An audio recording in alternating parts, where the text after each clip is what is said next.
In a 10-year span from 1970 to 1980, Australia's David Graham won an amazing 20 golf tournaments worldwide. His sudden death victory in capturing the 1979 PGA Championship over Ben Crenshaw earned Graham a place among golf's elite circle of major championship winners. Played at Oakland Hills in Birmingham, Michigan, Graham's first major championship would come after 75 demanding holes of golf.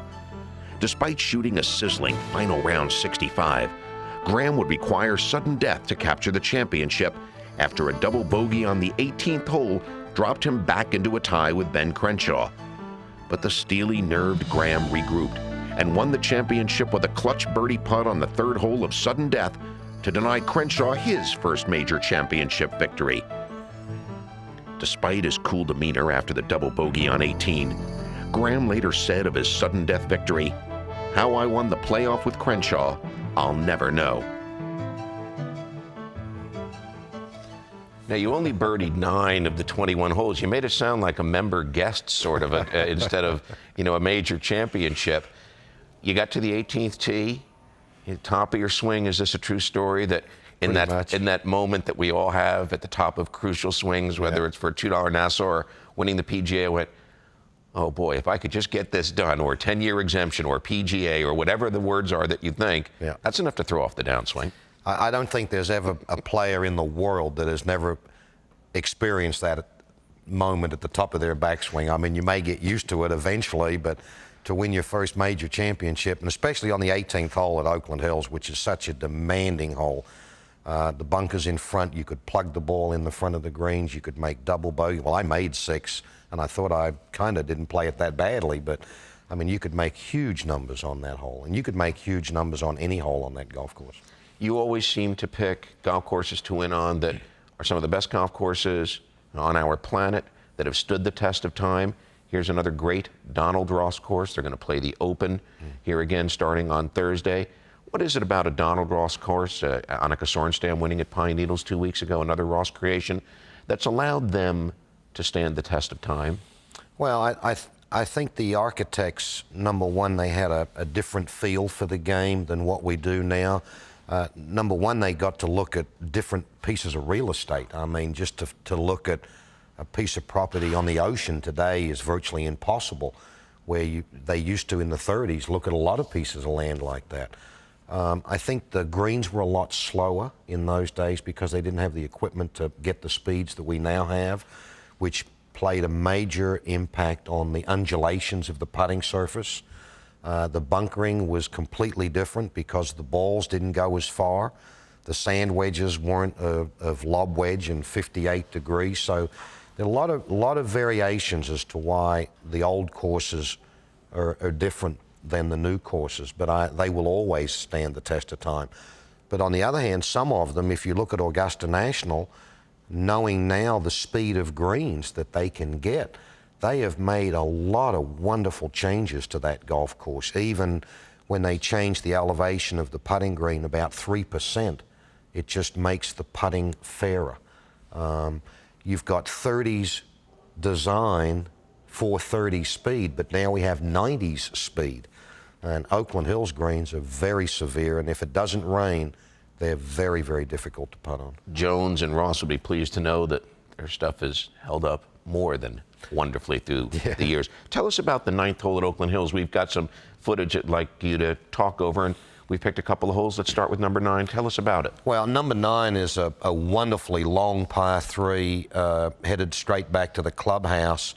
It has 2 elevations, high on the left side with about 3 feet elevation change to the right side. The USGA will put the pin in the lower tier over the bunker to the right, which is very difficult. If you play to the middle of the green safe and hit it onto the top tier, it's an extremely difficult putt, and vice versa. If you miss it to the right going up the hill, is very difficult. About 220 yards into the wind, it can be all of a 3-wood. What a way to finish a 9-hole stretch. Tell us about now the second to last hole, the 17th. A lot of great history on that hole as well. Very much so. It also has a hump in the center of the green, which makes the green kind of 2 parts. If you miss the green to the left, you have to putt over this major hump in the middle of the green to the right pin, which is virtually impossible. So it requires a 4 or a 5 iron, and you must hit the ball onto the same tier as the flagstick is. 2 bunkers in the front of the green, very difficult. Again, over the green, virtually impossible, straight downhill. But it's a wonderful par 3. What did you find out about yourself when you won the championship, the PGA in 1979 at Oakland Hills, that sort of put to rest demons or let you say to yourself, yes, I'm everything that I wanted to be? What did it prove to you about you? Well, I really haven't been that thoughtful about it. You know, I really haven't sat there and analyzed it. I think when you win a major championship, it is a culmination of a lot of hard work. I mean, everybody wants to win major championships, and it really doesn't matter which one of the 4 they are. They may be a little bit different in the press, but to the player, a major championship's a major championship. It just proved to me that I could play golf with the best players in the world. It proved to me that the 20 years that I'd worked to get to that point was finally worth it. But once you do that, you go, well, that's really why I went there. I mean, Of course. I wouldn't go there if I didn't think I had the ability to win. But then you've got to get over the next stigma, which is anybody can win 1, then you've got to try and win 2. So they say 1's a fluke, 2's not a fluke. So the second one was a lot more different. You know, if I had known you in 1980 in between those 2 majors, I could have helped you a great deal, because Walter Hagen was the guy who said anybody can win 1 Open. It takes a great player to win 2, but he didn't say that till after he'd won his 2nd Open. No, and he didn't write me a letter either saying I was going to win another one. Let's go ahead and talk to Terry, who's calling us from the home of Oakland Hills in Michigan. How are you, Terry? Good, Peter. Thank you. It's a pleasure to talk to both you and David tonight. Thanks. You stole my thunder a little bit about asking about a couple holes on Oakland Hills, but David, I was lucky enough to see out there in '79 to win that PGA.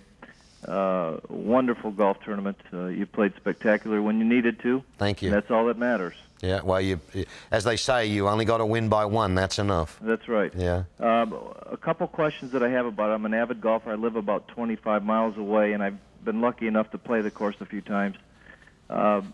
My first question is, what makes Oakland Hills the great golf course that it is? And number 2, where would you rank Oakland Hills as opposed to other golf courses for major championships? Well, they've hosted a lot of major championships, so it's got to rank very, very high in hosting major championships, and rightfully so. It's also a great golf course because it's a great driving golf course, and it is a very, very good thinking man's golf course. It's a golf course that you cannot just simply overpower. 300-yard drives at Oakland Hills are not a necessary requirement, but precision with a 4, 5, 6, 7, 8, and a 9 iron have to be spot on. And then you need the putting. You need Ben Crenshaw's putting stroke, because the greens are very fast, and every green on the golf course, with a couple of exceptions, are all 3-puttable greens. Now, wait a minute. That's what Crenshaw, after the tournament, was saying, you know, if I'd only had Graham's putting stroke, No, he I wasn't. could have won this thing. You birdied 9 of 21 holes, including making 3 putts on the 3 playoff holes, didn't you? Yeah, well, Ben's just such a nice guy. He always says the right thing. I did make a couple on him, though, but I think overall in the last 20 years, he's a long way in front of me. Let's talk to Paul in Michigan. How are you, sir? Very fine. How you doing? Doing great. Thanks for calling us. I had a chance to witness your 8-under par 272 in 1979 also, and I think that's 7 shots better than anybody's ever done at Oakland Hills. So that's something to be very proud of. Well, thank you, Paul. I appreciate that. I mean, the great players have won there. Jack's won there. Arnold's won there. They both won the Senior U.S. Open. Gary, the PGA Championship. Right. Ben, of course, the Open. And Bobby Jones going 7 over par on the 10th hole for 4 days cost him the Open in 1924. So it's a place that identifies perhaps the best player at the time, as well as any course that we play today. Well, I think what the old golf courses do is and you saw a great example of that at Shinnecock with Corey Pavin. You know, right on his game, straight golf was the name of the game. It wasn't the big drives. It wasn't banging it on, you know, unreachable par 5s in 2. And I've always thought that's the way the game should be. I mean, I don't want to take away someone's ability to hit a golf ball 300 yards, but I also, if he's capable of hitting it that far, he should be required to hit it as straight as the player that can only hit it, say, 250 or 260 or 270. And I was always taught to play golf as a straight game, and then distance was second. Now, distance is number one, and then once you have the distance, then you have to learn how to hit it straight. But I think that's really what separates the major championships, is the fairway is the place to hit the ball. Fairways and greens has always been the route to wins in the major championships. We'll be right back with David Graham right after this.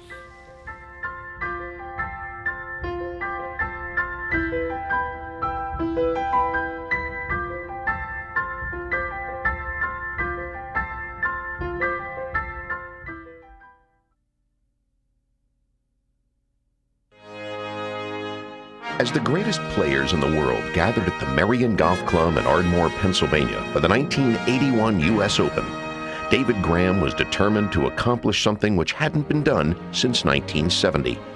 Become the first international player to capture the national championship of the United States since Great Britain's Tony Jacklin took the title 11 years earlier.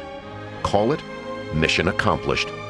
Graham not only won the Open, he won with championship panache. After 54 holes of play, Graham found himself 3 strokes behind tournament leader George Burns. It was a lead which would quickly evaporate come Sunday. Graham closed with a final round 67 to defeat Burns by 3 shots.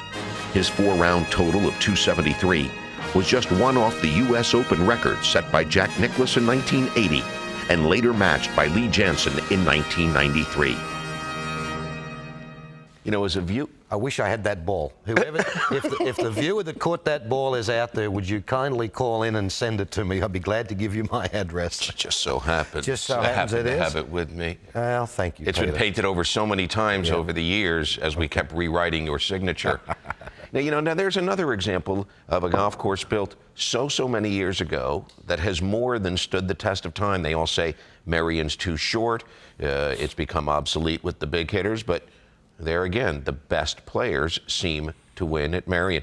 Jones won his first and his last amateurs there. I mean, you go, and Hogan, of course, with the picture right behind us, hitting the shot on the 72nd hole. Yeah. Another great shot maker's golf course. Yeah, I hope the powers to be never ever think that those courses are obsolete from a player's perspective. I think they may have problems hosting major championships logistically now with corporate tents and parking facilities, the hundreds of press people that now come. Accommodation's a major factor, air transportation's a major factor, but I hope they don't ever obsolete those type of golf courses. If they simply said, this is a great golf course, but unfortunately we have 100,000 people coming and nowhere to put them, that's the reason you don't have the Open.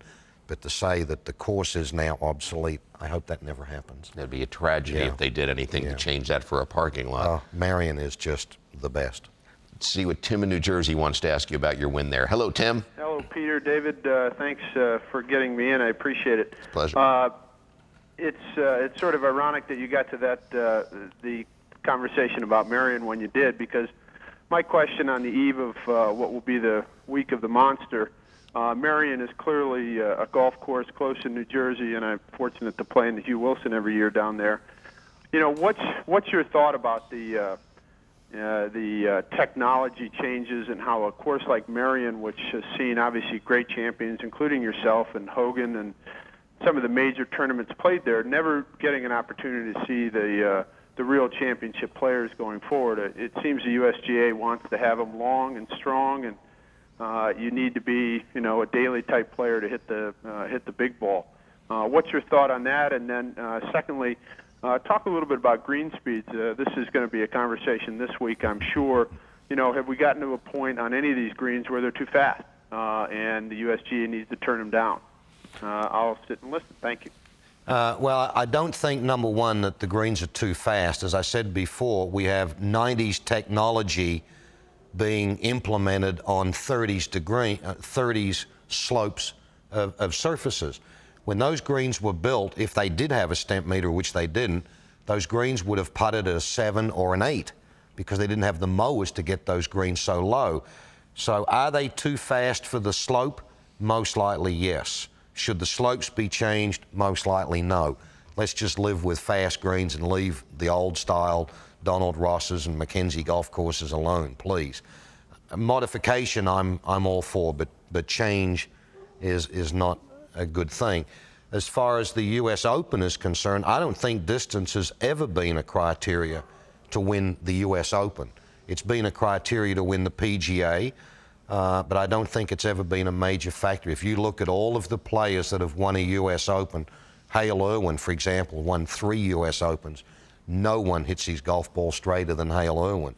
So I think accuracy wins a U.S. Open. I don't think distance is a factor. So they could put a U.S. Open on a 68 or a 6,900-yard golf course and have it be an excellent test of golf. Well, clearly it's always been at Merion, which is a whole heck of a lot shorter than that. Absolutely, 6,600. John in Ohio. Say hi to David Graham.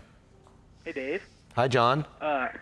I was out at the Memorial a couple weeks ago. I got a chance to follow Dave Duval. I'm pretty impressed by his performance. I was wondering how you think he'll do at the Open.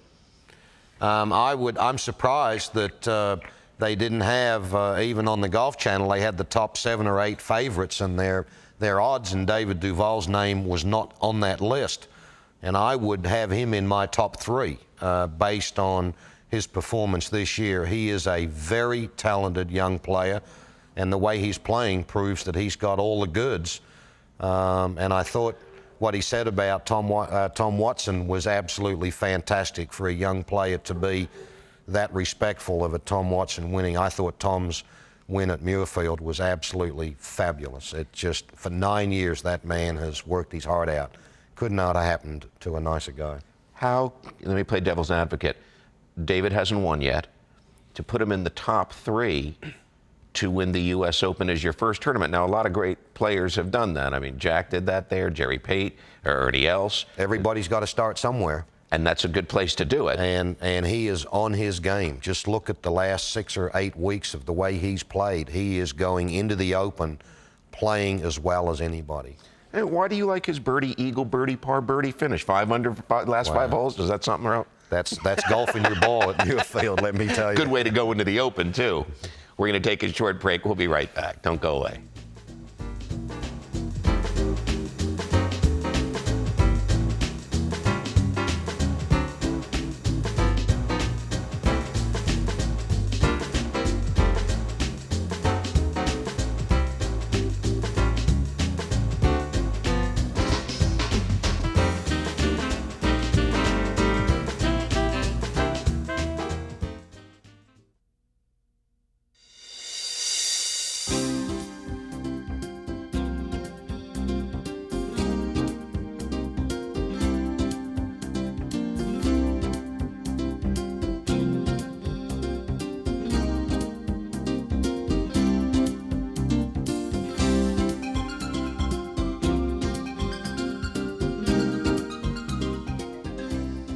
A few months ago, Bruce Devlin came to see us, and your name, of course, came up because you were approaching your 50th birthday.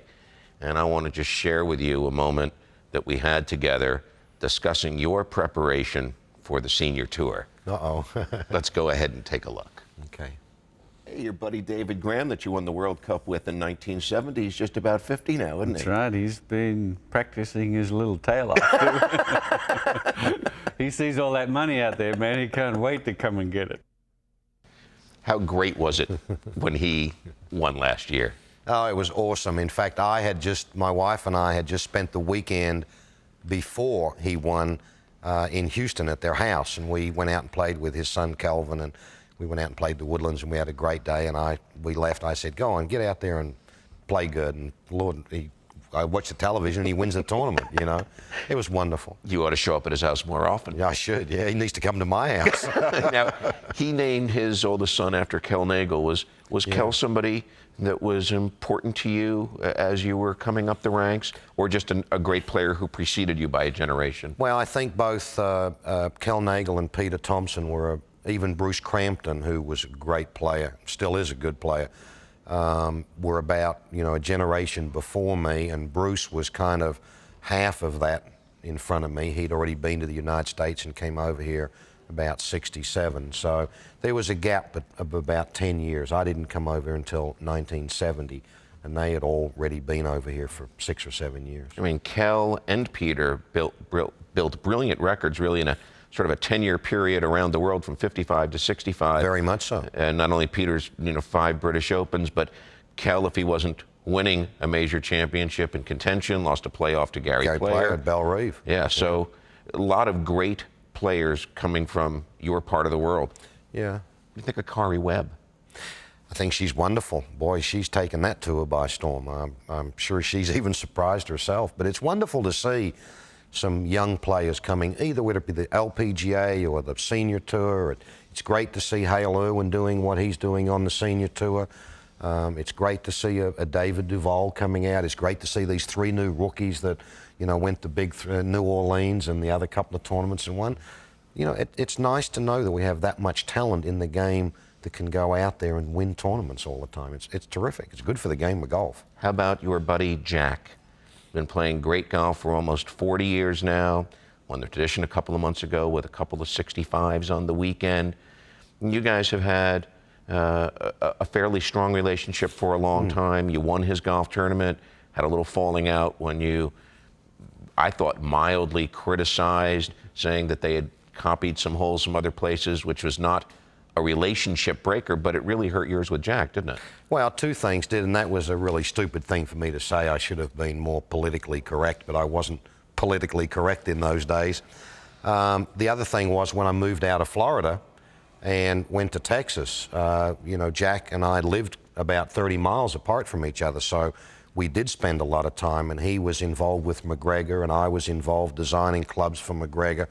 So we had a lot of reasons to be together, and then he kind of took me under his wing and played a lot of practice rounds with me. And the first time I played a practice round with Nicholas at Augusta, I said, I don't even know why I'm teeing it up. This is, forget me, I can't beat this guy. Tell us why you felt that way.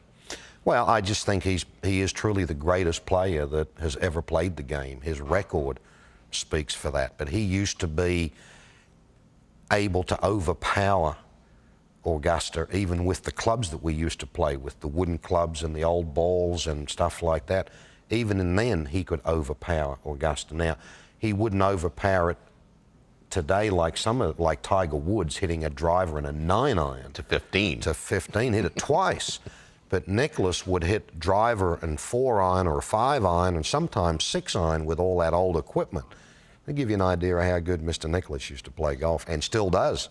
I mean, he's a part-time player on the Senior Tour, and he still comes out there and wins. Wasn't it Chichi Rodriguez who said he's a legend in his spare time? Oh, the man's just the best that ever played. Let's go ahead and talk to Gerald and see what's on his mind tonight. How are you, sir? Just fine.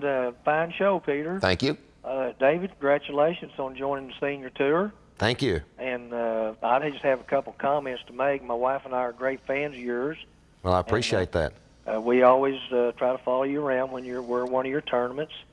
And I think the golf world needs to know that David Graham is not just a good golfer, but David Graham is a great person.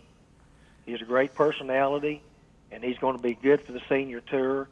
And we want to wish him all the luck in the world from Oklahoma. Well, God bless you, Gerald. Thank you very much. All right, thank you. Okay. We're going to take a short break. We will come right back and spend a little more time with David Graham.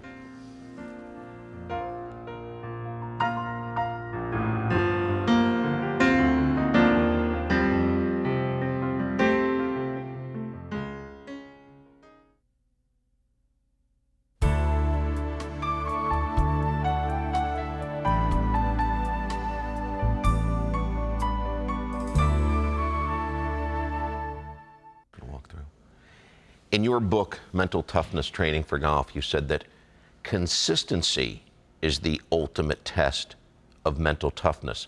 Do you mean consistency over a career or consistency within a round of golf? Oh, both. I think if you look at all of the great players, they've all been so repetitive.